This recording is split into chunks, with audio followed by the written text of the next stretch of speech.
সারা দুনিয়ায় দিনের বার্তা করতে প্রচার ও প্রসার, কুরআন হাদিসের আলোকে শোনো বয়ান ভাই আমার। আলহামদুলিল্লাহি রাব্বিল আলামিন ওয়াসসালাতু ওয়াসসালামু আলা সাইয়্যিদিল আমবিয়াই ওয়াল মুরসালিন। আম্মা বা'দ ফাআউযু বিল্লাহি মিনাশ শাইতানির রাজীম। বিসমিল্লাহির রহমানির রহিম। আসসালাতু ওয়াসসালামু আলাইকা ইয়া রাসূলাল্লাহ ওয়া আলা আলিকা ওয়া আসহাবিকা ইয়া হাবিবাল্লাহ। আসসালাতু ওয়াসসালামু আলাইকা ইয়া নবিয়াল্লাহ ওয়া আলা আলিকা ওয়া আসহাবিকা ইয়া নূরাল্লাহ। প্রিয় ইসলামী ভাইরা, দরুদে পাকের অগণিত ফজিলত ও বারাকাত হাদিসে পাকে বর্ণিত রয়েছে।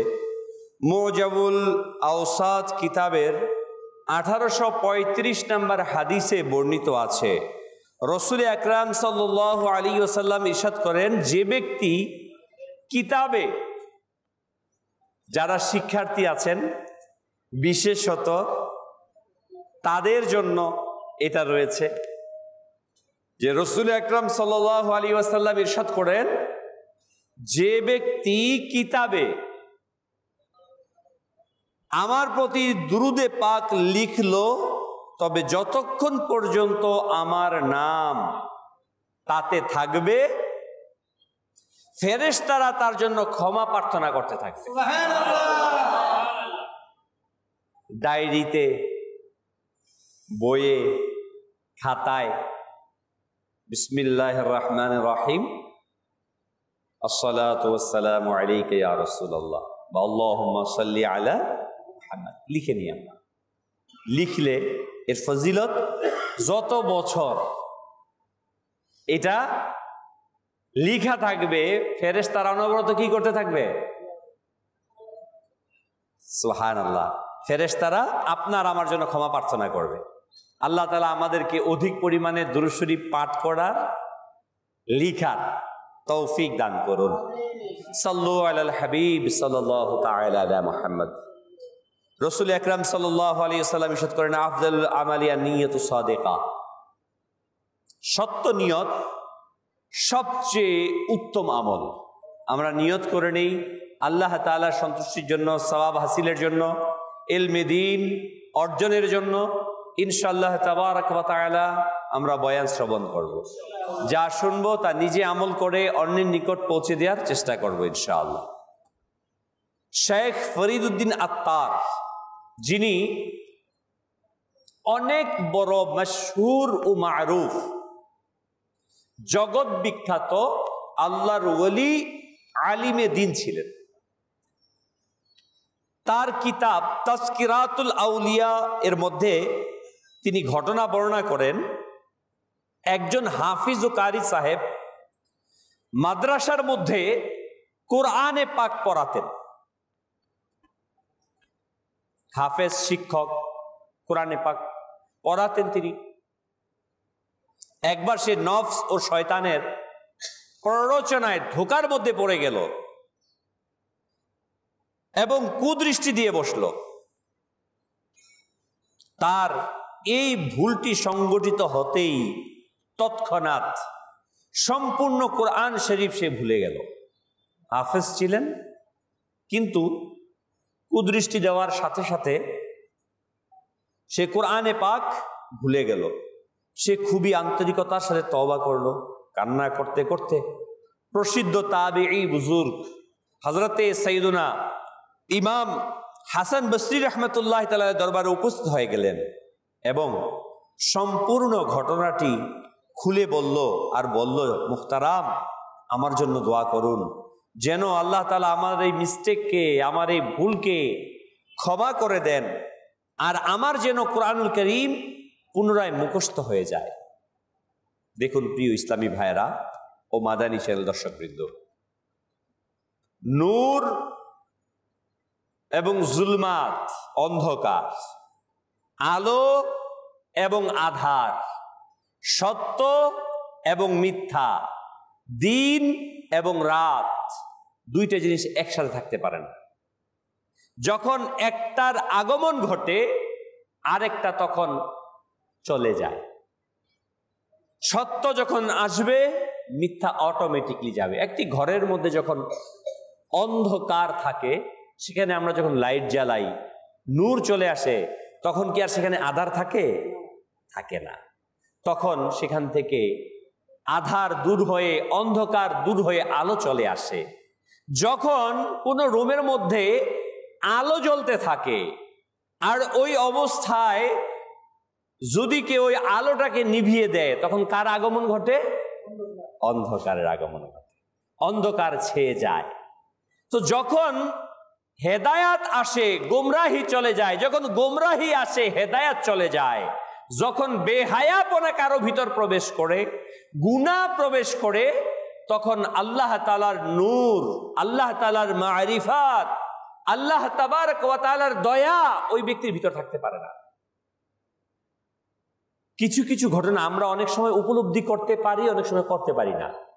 ওই সেন্স, ওই অনুভূতিটা কিন্তু আমাদের নাই। আমাদের কাছে কি গেছে দেখেন, আমরা ছোট সময় অল্প কিছুতে চোখে পানি চলে আসতো, ব্যাপারটা কি তাই না? এটা ঘটনা সত্য কিনা? যখন কোনো জাহান্নামের কথা শুনতাম, কষ্টের কথা শুনতাম, খুব তাড়াতাড়ি কিন্তু চোখে পানি চলে আসতো, আল্লাহর কাছে কান্নাকাটি করতাম। যখনই আস্তে আস্তে বড় হলাম আমাদের দিল শক্ত হতে লাগলো। এর কারণ গুনাহের প্রভাব। হতে হতে এখন সহজে চোখে পানি আসে না। এর কারণ কি? কিন্তু এখনো তো কিছু বুজুর্গ আছে, এখনো তো কিছু বয়স্ক ব্যক্তি আছে যাদের 40 বছর, 50 বছর, 60 বছর, 70 বছর হয়ে গেছে, অথচ তারা হাত তোলা মাত্রই চোখে পানি চলে আসে। তার চোখে পানি আসে, আমার কেন আসে না? এর মধ্যে ফার্ক কোথায়? পার্থক্য কোথায়? পার্থক্য এটাই, আমার ভিতর জুলুমাত, অন্ধকার প্রবেশ করে আমার ওই অনুভূতিকে, আমার ওই নূরকে, আমার ওই আবেগকে নষ্ট করে দিয়েছে। আল্লাহ তাআলার প্রতি যে মোহাব্বত, আল্লাহর প্রতি যে ভালোবাসা, আল্লাহর প্রতি যে ইবাদত, সেটা আমার নষ্ট হয়ে গেছে। যার ফলশ্রুতিতে আমরা ওই আবেগ, ওই অনুভূতি, ওই মজা পাই না। নামাজের মধ্যে দেখবেন কখনো কখনো যখন আবেগকে নিয়ে, ভালোবাসাকে নিয়ে, মোহাব্বতকে নিয়ে নামাজে দাঁড়ান, চোখে পানি চলে আসে। হাতকে উঠান, একা একা চোখে পানি চলে আসে। ইয়া নবী সালাম আলাইকা বলে যখন কখনো কখনো দাঁড়ান, দেখবেন চোখে পানি আসছে। ঠিক না বিষয়টা? কেন? এর কারণ এটাই যে আমার ভিতর ওই নূরটা যখন অনুপস্থিত থাকে, যখন আমার ভিতর গুনাহের প্রভাবটা বেড়ে যায়, তখন ওই অবস্থা আমার কাছ থেকে চলে যায়। এই চলে যাচ্ছে সেটাও আমরা টের পাই না। এই যে চলে যাচ্ছে সেটাও আমাদের মাঝে অনুভূতি নাই। প্রিয় ইসলামী ভাইয়েরা, হযরতে সাইয়্যিদুনা ইমাম হাসান বসরি রাহমাতুল্লাহি তাআলা আলাইহির কাছে যখন বললেন যে আমার জন্য দোয়া করুন যেন আল্লাহ আমাকে ক্ষমা করে দেন, ইমাম হাসান বসরি রাহমাতুল্লাহি তাআলা আলাইহি অসহায় হাফিজ সাহেবকে সাহায্য করতে গিয়ে বলেন, এই বছর হজের সৌভাগ্য অর্জন করো এবং মিনা শরীফের মসজিদে খাইফে যাও, সেখানে ইমাম সাহেবকে দিয়ে দোয়া করাও, আল্লাহ পাক দয়া করবেন। হাফিজ সাহেব হজের জন্য রওয়ানা হলেন। আল্লাহু আকবার। এবং মিনা শরীফে মসজিদে খাইফে পৌঁছলেন।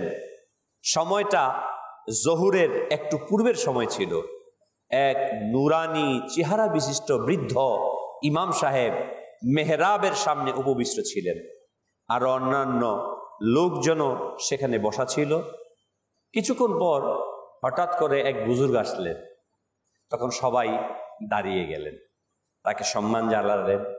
নামাজ হলো, নামাজের পর সব লোকজন চলে গেলেন, একা একা ইমাম সাহেবকে ওই হাফেজ সাহেব পেলেন। তখন মসজিদে খাইফে ইমাম সাহেব যখন একা ছিলেন, ওই হাফেজ সাহেব সুযোগ পেয়ে ইমাম সাহেবের খেদমতে উপস্থিত হলেন, সালাম দিয়ে হাত চুম্বন করলো, আর কেঁদে কেঁদে নিজের দুঃখ ভরা ওই গুনাহের কথা তিনি বর্ণনা করলেন। শুনালেন আর বললেন যে কিভাবে তার এই গুনাহের শাস্তি স্বরূপ পুরো কোরআনকে আল্লাহ তাবারক ওয়া তাআলা ভুলিয়ে দিয়েছেন।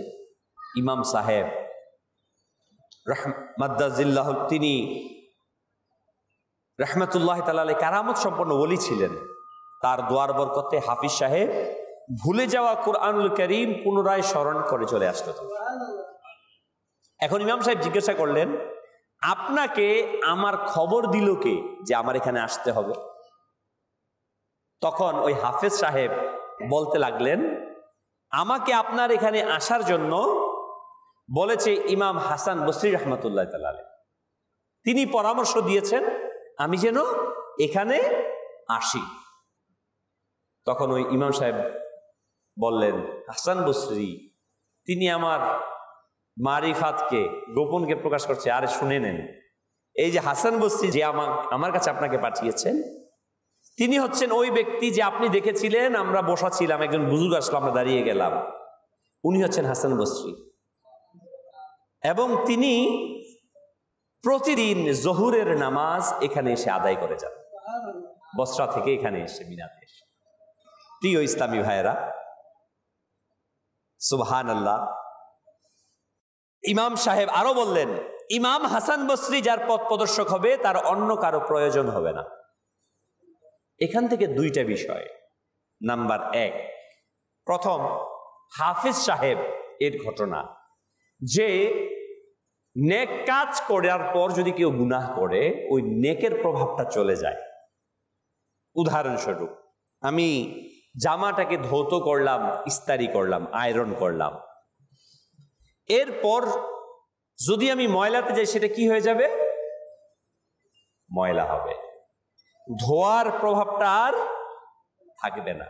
ঠিক আমাদের জীবনটা এমন, যখন আমি ভালো কাজ করি, আলিম কিংবা হাফিজ, কুদৃষ্টিটা এমন একটা ডেঞ্জারাস, খারাপ দৃষ্টি, কুদৃষ্টি, খারাপ কাজ, মাজাল্লাহ, এটা এত ভয়ঙ্কর একটা বিষয়, এত ভয়ঙ্কর একটা বিষয় যা আপনার মারিফাতের নূরকে ছিনিয়ে নেয়।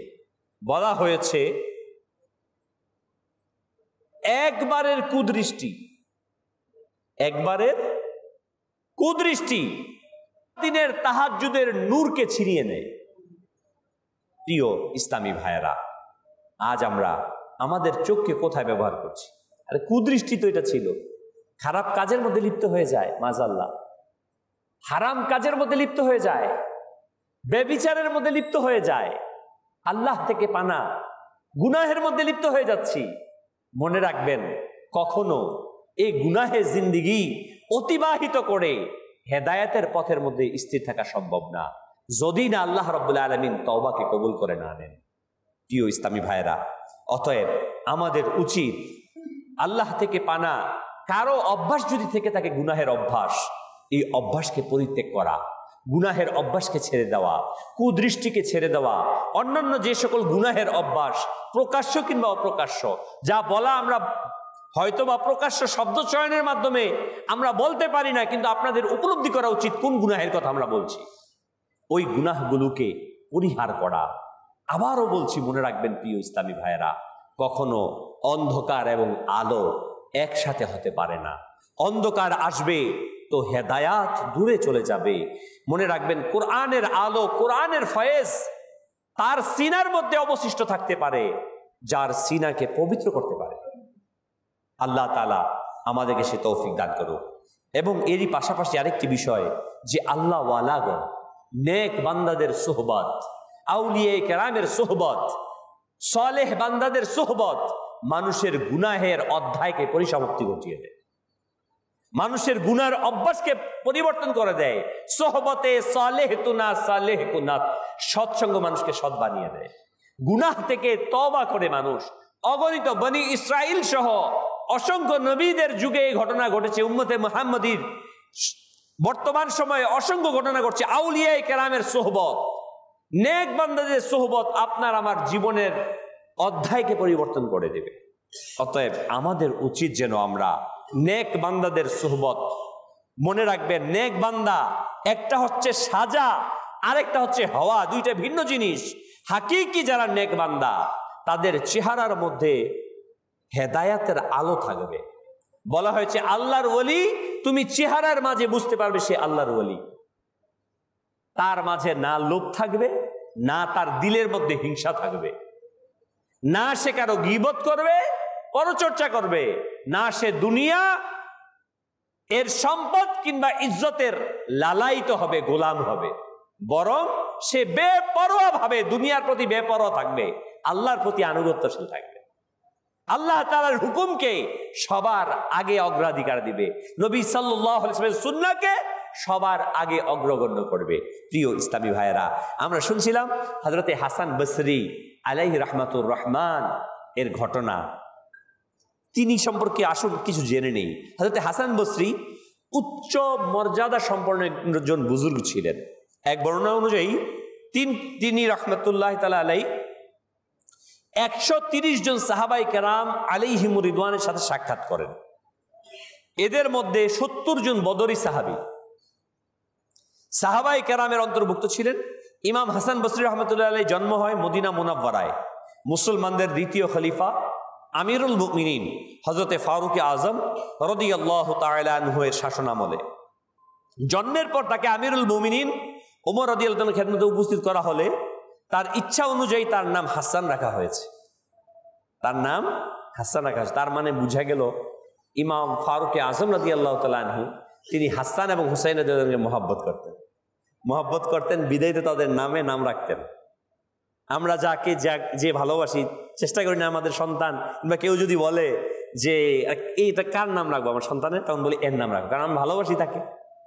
তো সাহাবায়ে কেরাম আলাইহিমুর রিদওয়ান আলে বায়েতকে ভালোবাসতেন, হাসনাইনে কারিমাইনকে ভালোবাসতেন, যার প্রমাণ এই ঘটনার মাঝেও আসে। প্রিয় ইসলামী ভাইরা, তার সম্মানিত মাতা মুসলমানদের আম্মাজান হযরতে উম্মে সালমা রাদিয়াল্লাহু তাআলা আনহা এর কন্যা ছিলেন। উম্মুল মুমিনিন সালমা রাদিয়াল্লাহু রাসূল সাল্লাল্লাহু আলাইহি ওয়াসাল্লামের স্ত্রী। তার পূর্বের ঘরের যে মেয়ে, ওই মেয়ে ছিলেন রাসূল আকরাম সাল্লাল্লাহু আলাইহি ওয়াসাল্লামের স্ত্রীর মেয়ে। পূর্বের ঘরের যে মেয়ে ছিল ওই মেয়ের ছিলেন হযরতে হাসান বসরি রাদিয়াল্লাহু তাআলা আনহু এর মা। প্রিয় ইসলামী ভাইরা, উলামায়ে কেরাম বলেন উম্মে সালমা রাদিয়াল্লাহু তাআলার মাধ্যমে ইমাম হাসান বসরি রাহমাতুল্লাহ আলাইহি রাসূল আকরাম সাল্লাল্লাহু আলাইহি ওয়াসাল্লামের ফয়েজ নসিব হয়েছে। তাই এই বরকত তিনি অতুলনীয় ইলম, আমল, তাকওয়ার অধিকারী ছিলেন। হাসান বসরি রাহমাতুল্লাহ আলাইহির মুখে হিকমতের বাক্য জারি হতো, আর তিনি মারিফাতে ইলাহি এর ক্ষেত্রে উচ্চ মর্যাদা সমাসীন ছিলেন। তিনি রাহমাতুল্লাহ আলাইহি 110 হিজরি তার ওফাত হন। তার বয়স ছিল 88 বছর। প্রিয় ইসলামী ভাইয়েরা, হযরত ইমাম হাসান বসরি অনেক বড় আলিম, জাহিদ, অনেক বড় নেককার, ধর্মপরায়ণ, ইবাদত গুজার ছিলেন। ইলমে দ্বীনের প্রভাব, ইবাদতের নূর তার চেহারাতে চমকাতো। এমনকি কেউ তাকে কোনোদিন দেখে নাই, না দেখলেও চিনে ফেলতো। একবার এক অপরিচিত লোক বসরায় আসলো, সে কারো নিকট ইমাম হাসান বসরি জিজ্ঞাসা করলো। তখন তাকে বলা হলো মসজিদে যাও, সেখানে এমন ব্যক্তিকে দেখবে যার মতো তুমি কখনো কাউকে দেখোনি, বাস ধরে নিবে তিনি ইমাম হাসান বসরি। কারণ ইবাদতের যে নূর, ইবাদতের যে আলো চেহারায় ফুটে ওঠে। হাদিসে পাকের মধ্যে আসছে, আপনি যখন 5 ওয়াক্ত কন্টিনিউ নামাজি হবেন, আপনার চেহারার মধ্যে লাবণ্যতা, নূর ভেসে উঠবে। যারা নেক বান্দা, আউলিয়া কেরাম, তারা সাধারণ মানুষকে দেখলে বুঝতে পারে চেহারার মধ্যে কিভাবে এই যে চেহারাটা, এই চেহারাটার মাঝে আমি নেক করলে এটা ফুটে উঠবে, বদ করলে এটার মধ্যে ফুটে উঠবে। দুনিয়াবি বিভিন্ন পড়ালেখা আছে না, যার মাধ্যমে বিভিন্ন ডিপার্টমেন্ট, প্রশাসনের বিভিন্ন ডিপার্টমেন্ট থাকে, এসবি, ডিবি, বিভিন্ন, তারা চোরকে, ডাকাতকে, খুনিকে দেখার পর একটা আইডেন্টিফাই করে, কিন্তু একটা ধারণা করে। কারণ কি, কোথায় করে? তার অ্যাক্টিভিটিস দেখে, তার চেহারা দেখে। দুনিয়াবি লেখাপড়া করনেওয়ালা ব্যক্তি যদি একটা মানুষের অ্যাক্টিভিটিসকে অনুভব করতে পারে, যারা আল্লাহওয়ালা, যারা নেককার, তারা কি সাধারণ মানুষের চেহারার উপর দেখলে ওই চেহারার প্রভাব অনুভব করতে পারবে না? নিঃসন্দেহে পারবে। বুজুর্গানে দিন ইমামে আজম আবু হানিফা রাহমাতুল্লাহ তাআলার জীবনীতে আসছে, তিনি মসজিদের মধ্যে ছিলেন, এক যুবক আসলো, অজু করছিল। ওই অজুর পানি টপকে পড়ছিল। ইমামে আজম আবু হানিফা রাহমাতুল্লাহ তাআলা ইরশাদ করলেন, হে যুবক, তুমি জিনাহ থেকে তওবা করো।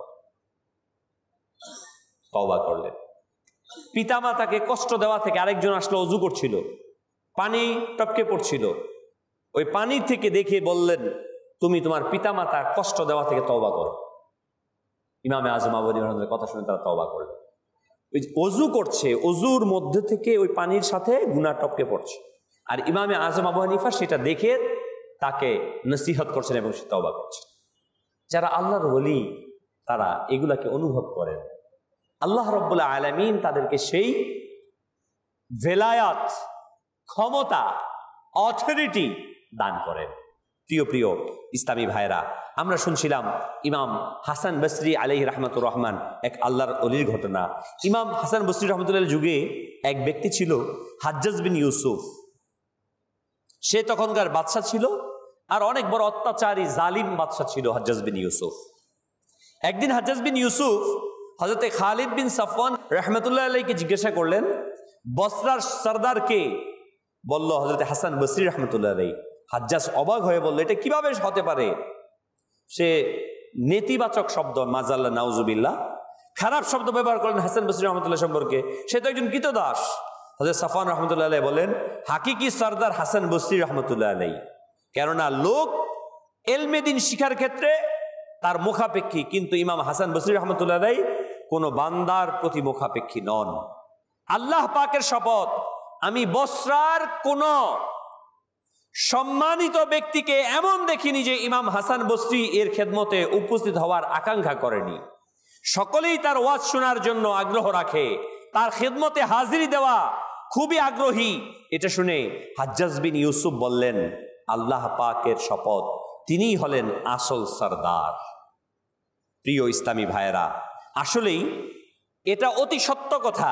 ইলমে দ্বীন ও এর উপর আমল, এই দুইটি জিনিস যে মানুষের মাঝে একত্রিত হয়, তাকে নেতা বানিয়ে দেওয়া হয়, তাকে লিডার বানিয়ে দেওয়া হয়, হাকিকি লিডার। হ্যাঁ, সাহাবিয়ে রাসূল হযরত আনাস বিন মালিক রাদিয়াল্লাহু তাআলা থেকে বর্ণিত, রাসূল আকরাম সাল্লাল্লাহু আলাইহি ওয়াসাল্লাম ইরশাদ করেন, নিশ্চয়ই ইলমে দ্বীন সম্মানিত লোককে সম্মান বৃদ্ধি করে, গোলামকে বাদশাহের মজলিসে বসিয়ে দেয়। মনে রাখবেন, এখানে দুইটি বিষয় আসছে রাসূল করিম সাল্লাল্লাহু আলাইহি ওয়াসাল্লামের হাদিসে কারিমা থেকে, যে ইলমে দ্বীন অর্জন করে এবং তার উপর আমল করে, তাহলে ওই ব্যক্তির অবস্থা কি হয়?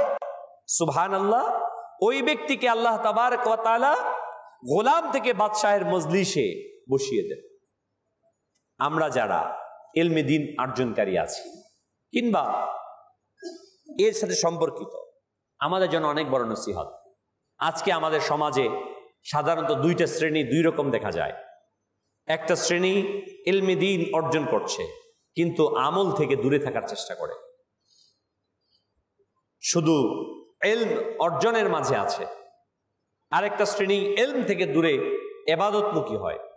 কিন্তু না, মনে রাখবেন প্রিয় ইসলামী ভাইয়েরা ও মাদানী চ্যানেল দর্শকবৃন্দ, ইলম এবং আমল এই দুইটার সমন্বয় যদি না ঘটে, তাহলে ওই ব্যক্তি পরিপূর্ণতা অর্জন করতে পারে না।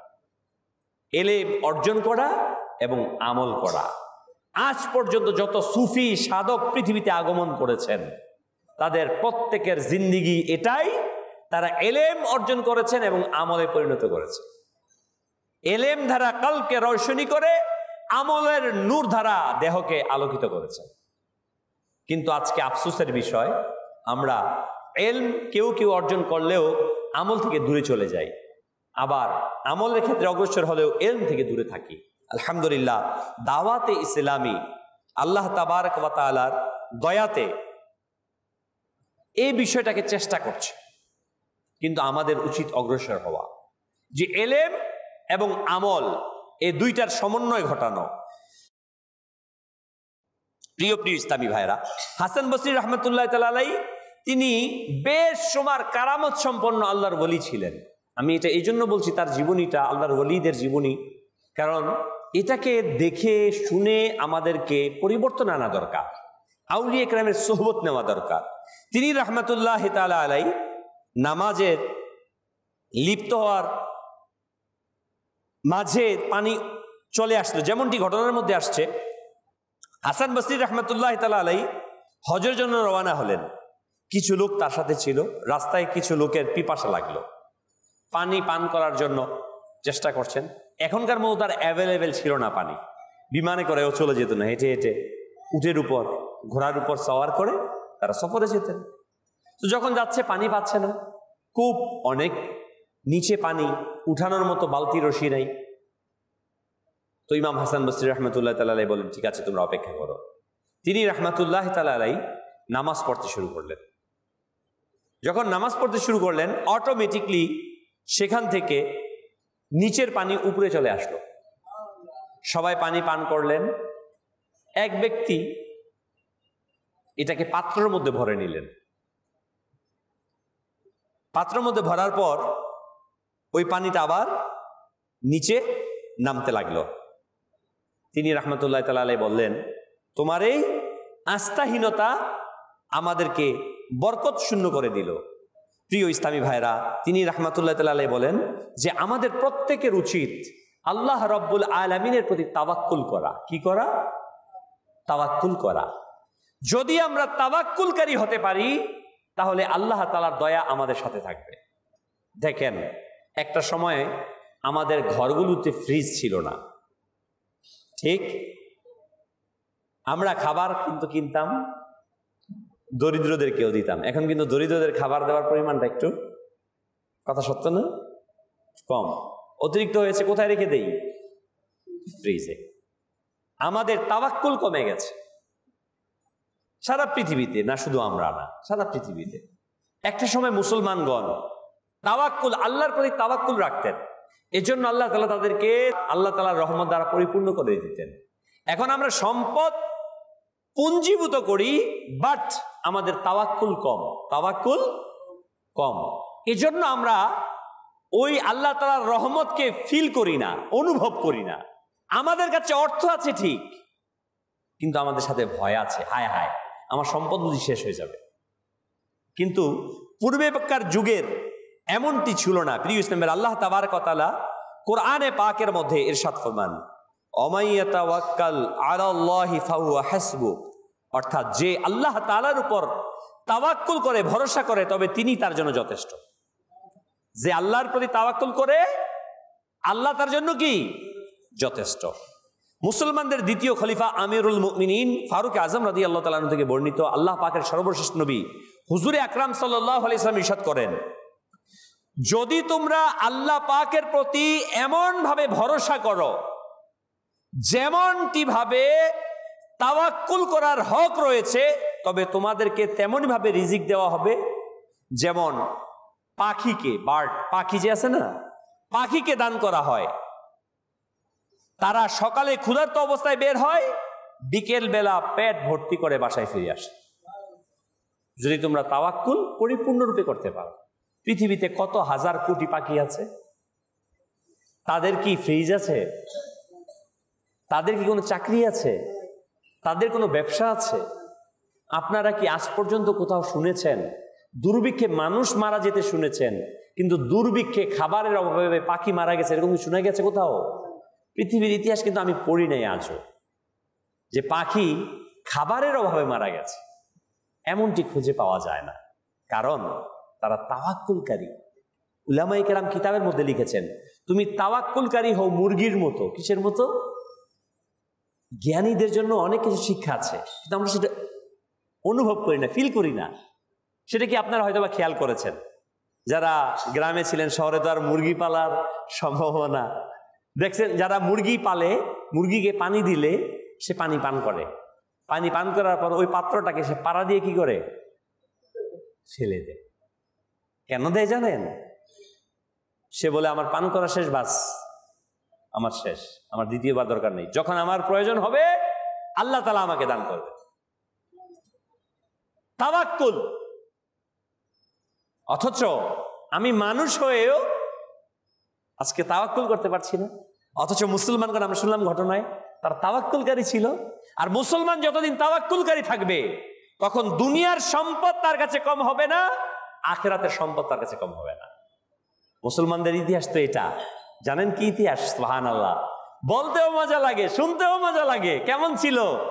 যাকাত নিয়ে মুসলমানগণ কাদের মধ্যে সম্পদ নিয়ে দাঁড়িয়ে থাকতো, ভাই আমার জাকাতটা নিয়ে যাও। বলে ভাই আপনি আমাকে, আমারই তো জাকাত আছে, আমি আপনারটা নিব কিভাবে? খুঁজে পেত না কাকে জাকাত প্রদান করবে, কারণ মুসলমানগণ তাওয়াক্কুলকারী হয়েছিল। প্রিয় ইসলামের শুনুন, আমরা দ্বিতীয় হাদিস শুনি। সাহাবিয়ে রসুল হযরতে আবু হুরায়রা রাদিয়াল্লাহু তাআলা থেকে বর্ণিত, রাসূল আকরাম সাল্লাল্লাহু আলাইহি ওয়াসাল্লাম ইরশাদ ফরমান, জান্নাতে কিছু এমন লোক প্রবেশ করবে যাদের অন্তর পাখিদের অন্তরের মতো হবে। তাদের অন্তর কিসের মতো হবে? পাখিদের অন্তরের মতো হবে। প্রসিদ্ধ মুফাসসিরে কোরআন হাকিমুল উম্মত মুফতি আহমদ ইয়ার খান আলাইহি রাহমাতুর রহমান বলেন, পাখিদের অন্তরে আল্লাহ পাকের প্রতি উচ্চ পর্যায়ের তাওয়াক্কুল থাকে, তাদের অন্তরে ভয় অনেক বেশি, হিংসা বিদ্বেষ তাদের কাছে নেই। যে মানুষের মাঝে এই কোয়ালিটি, এই বৈশিষ্ট্য সৃষ্টি হবে, তবে সে ফেরেশতার বৈশিষ্ট্যে বৈশিষ্ট্যবান হয়ে যাবে, সে উত্তম মানুষ হয়ে যাবে। আল্লাহর প্রতি তাওয়াক্কুল থাকবে, কারোর প্রতি ঘৃণা থাকবে না, কারোর প্রতি খারাপ ধারণা থাকবে না। তার মাঝে কিসের বৈশিষ্ট্য আসবে? ফেরেশতার বৈশিষ্ট্য। প্রিয় ইসলামী ভাইয়েরা, আমাদের উচিত নেক বান্দাদের সোহবত অবলম্বন করে এই গুনাহের অভ্যাসগুলোকে ত্যাগ করতে থাকা। আল্লাহ সুবহানাহু ওয়া তাআলা আমাদের সবাইকে সে তৌফিক দান করুক। আমিন। বিজাহিন নবী গিলামিন সাল্লাল্লাহু তাআলা আলাইহি ওয়াসাল্লাম। সারা দুনিয়ায় দিনের বার্তা করতে প্রচার ও প্রসার, কুরআন হাদিসের আলোকে শোনো বয়ান ভাই আমার।